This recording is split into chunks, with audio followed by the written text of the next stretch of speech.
ಕಾಂಗ್ರೆಸ್ ಪಕ್ಷದ ಮಹಿಳಾ ವಿರೋಧಿ ಎಂದು ಬಿಜೆಪಿ ಅಪಪ್ರಚಾರ ಮಾಡುತ್ತಿದೆ. ಆದರೆ ಕಾಂಗ್ರೆಸ್ ಯಾವತ್ತೂ ಮಹಿಳಾ ವಿರೋಧಿಯಲ್ಲ. ಮಹಿಳೆಯರ ಜೊತೆ ಕಬಳಿಸುವ ಹುನ್ನಾರದಿಂದ ರಾಜಕೀಯದಲ್ಲಿ 33% ಮೀಸಲಾತಿ ಜಾರಿಗೆ ತರಲು ಸಂಚು ರೂಪಿಸಿತ್ತು. ಈಗ ಅದು ವಿಫಲವಾಗಿದೆ. 2023ರಲ್ಲಿ ಮಹಿಳಾ ಮೀಸಲಾತಿ ಕಾಯ್ದೆಯನ್ನ ಕೇಂದ್ರದ ಬಿಜೆಪಿ ಸರ್ಕಾರ ಜಾರಿಗೊಳಿಸಿತ್ತು. ಆದರೆ ಈಗ ಮತ್ತೊಮ್ಮೆ ವಿಶೇಷ ಅಧಿವೇಶನ ಕರೆಯುವ ಅಗತ್ಯವೇನಿತ್ತೋ ಎಂದು ಕೆಪಿಸಿಸಿ ಪ್ರಧಾನ ಕಾರ್ಯದರ್ಶಿ ಸ್ವಾತಿ ಮಳಗಿ ಪ್ರಶ್ನಿಸಿದ್ರು.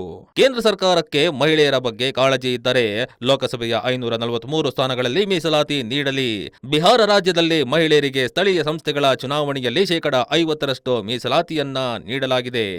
ಇನ್ನು ಮಹಿಳಾ ಮೀಸಲಾತಿಯನ್ನ ಜಾರಿಗೊಳಿಸಿದ್ದೇ ಕಾಂಗ್ರೆಸ್ ಪಕ್ಷ. ಮಹಿಳೆಯರಿಗೆ ರಾಜಕೀಯ ಸ್ಥಾನಮಾನ ಸಿಗಬೇಕು. ಬಹುತೇಕ ಎಲ್ಲ ಮತಕ್ಷೇತ್ರಗಳಲ್ಲಿ ಮಹಿಳಾ ಮತದಾರರೇ ಹೆಚ್ಚಾಗಿದ್ದಾರೆ. ಮಹಿಳೆಯರು ಮತ ಹಾಕುವುದಷ್ಟಕ್ಕೆ ಸೀಮಿತವಾಗಿರಬೇಕು ಅನ್ನುವ ದುರುದ್ದೇಶ ಕೇಂದ್ರ ಸರ್ಕಾರದಾಗಿದೆ ಎಂದು ಆರೋಪಿಸಿದ್ರು. ಕಾಂಗ್ರೆಸ್ ಪಕ್ಷ ಅಂದ್ರೆ ಮಹಿಳಾ ಮೀಸಲಾತಿ ವಿರೋಧಿಗಳಂತ ಹೇಳಿ ಪ್ರಚಾರ ಮಾಡ್ತಾ ಇದ್ದಾರೆ ಬಿಜೆಪಿಯವರು. ಇದು ಒಂದು ತಪ್ಪ ಕಲ್ಪನೆ ಸೃಷ್ಟಿಯಾಗಿದೆ. ಯಾಕಂದ್ರೆ ಮೊನ್ನೆ ತಾನೇ ಏನೋ ಸ್ಪೆಷಲ್ ಸೆಷನ್ ನ ಕರೆದ್ರು ಸೆಂಟ್ರಲ್ ಗೌರ್ಮೆಂಟ್ ಇಂದ. ಅದು ಮಹಿಳಾ ಮೀಸಲಾತಿ ತಿದ್ದುಪಡಿ ಅಲ್ಲ, ಅದು ಮರು ವಿಂಗಡಣೆ ಮಾಡುವಂತ ಒಂದು ಮಸೂದೆ ಆಗಿತ್ತು. ಅದನ್ನ ನಾವು ವಿರೋಧ ಮಾಡಿದ್ದೀವಿ. ನಾವು ಯಾವತ್ತೂ ಮಹಿಳಾ ಮೀಸಲಾತಿ ಮಸೂದೆಯನ್ನ ವಿರೋಧ ಮಾಡಿಲ್ಲ. ಈ ಮಸೂದೆ 2023ರಲ್ಲಿನೇ ಬಿಲ್ ಆಗಿ ಜಾರಿಗೆ ಬಂದಾಗಿದೆ. ಹಾಗಾಗಿ ಅದನ್ನ ವಿರೋಧ ಮಾಡುವಂತ ಪ್ರಶ್ನೆನೇ ಇಲ್ಲ. ಈಗ ಸ್ಪೆಷಲ್ ಸೆಷನ್ ನ ಕರೆದಾಗ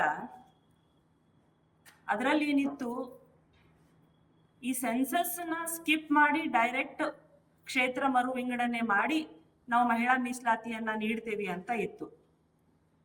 ಇವರೇ 2023ರ ಬಿಲ್ ಅಲ್ಲಿ ಕಾಣಿಸಿದ್ದಾರೆ. ನಾವು ಏನು 2011ರ ಸೆನ್ಸಸ್ ಇದೆ, ಅದಾದ್ಮೇಲೆ ನಾವು ಇನ್ನೊಂದು ಸೆನ್ಸಸ್ ಅನ್ನ ಮಾಡ್ತೀವಿ. ಅದರಲ್ಲಿ ನಾವು ಜಾತಿ ಜನಗಣತಿ ಕೂಡ ಮಾಡ್ತೀವಿ. ಅದರ ಆಧಾರದ ಮೇಲೆ ನಾವು ಕ್ಷೇತ್ರ ವಿಂಗಡಣೆಯನ್ನ ಮಾಡಿ ಮಹಿಳಾ ಮೀಸಲಾತಿ ಕೊಡ್ತೇವೆ ಅಂತ ಹೇಳಿ ಇವರೇ ಹೇಳಿದ್ದಾರೆ. ಬಿಜೆಪಿ ಅವರೇ ಹೇಳಿದ್ದಾರೆ, ಕೇಂದ್ರ ಸರ್ಕಾರನೇ ಹೇಳಿದೆ. ಮತ್ತೆ ಈ ಸ್ಪೆಷಲ್ ಅಧಿವೇಶನ ಕರೆಯುವಂತ ಅಗತ್ಯ ಏನಿತ್ತು ಅನ್ನೋದು ನಮ್ಮ ಪ್ರಶ್ನೆ. ಇದ್ರ ಉದ್ದೇಶ ಏನಂದ್ರೆ, ನಾವು ಮಹಿಳೆಯರ ಪರವಾಗಿ ಅದೇವಿ ಅಂತ ಹೇಳಿ ತೋರ್ಸೋದಕ್ಕೆ ಪಂಚರಾಜ್ಯಗಳ ಚುನಾವಣೆ ಬಂತು, ಒಂದು ಅಧಿವೇಶನ ಕರೆದೊಂದು ನೆವ ಮಾಡಿ ಇದಕ್ಕೆಲ್ಲ ನಮ್ಮ ವಿರೋಧ ಪಕ್ಷದವರು, ಅಂದ್ರೆ ನಾವು ಕಾಂಗ್ರೆಸ್ನವ್ರಾಗಿರ್ಬೋದು, ಬೇರೆ ಪಕ್ಷದವ್ರಾಗಿರ್ಬೋದು, ಬಿಜೆಪಿ ಮಾಡ್ತಕ್ಕಂಥ ಮಹಿಳಾ ಮೀಸಲಾತಿಯ ವಿರೋಧಿಗಳಿದ್ದೇವೆ ಅಂತ ಹೇಳಿ ತೋರ್ಸೋದಕ್ಕೆ ಈ ಒಂದು ಸ್ಪೆಷಲ್ ಸೆಷನ್ ನ ಕರೆದಿದ್ರು. ಅದಾದ್ಮೇಲೆ ನಾವು ನೋಡ್ತೀವಿ,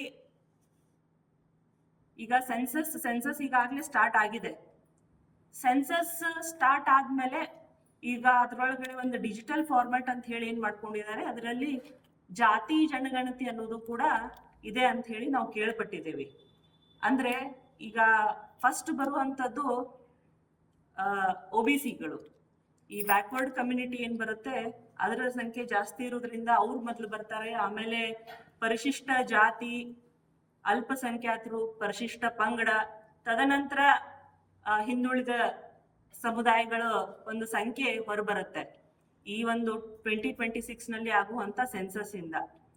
ಈಗ ನಮ್ಮ ವಾದ ಏನು, ನೀವು ಹೇಳಿದ್ದು 2023 ಬಿಲ್ ನಲ್ಲಿ ಏನಿದೆ ಅದನ್ನ ಯಥಾಸ್ಥಿತಿ ಹೇಗಿದೆ ನಾವೆಲ್ಲರೂ ಕೂಡಿ ಏನ್ ಪಾಸ್ ಮಾಡಿದ್ದೇವೆ ಪಾರ್ಲಿಮೆಂಟ್ ನಲ್ಲಿ ಅದನ್ನ ಕೂಡಲೇ ಜಾರಿಗೆ ತಗೊಂಡ್ ಬರ್ರಿ.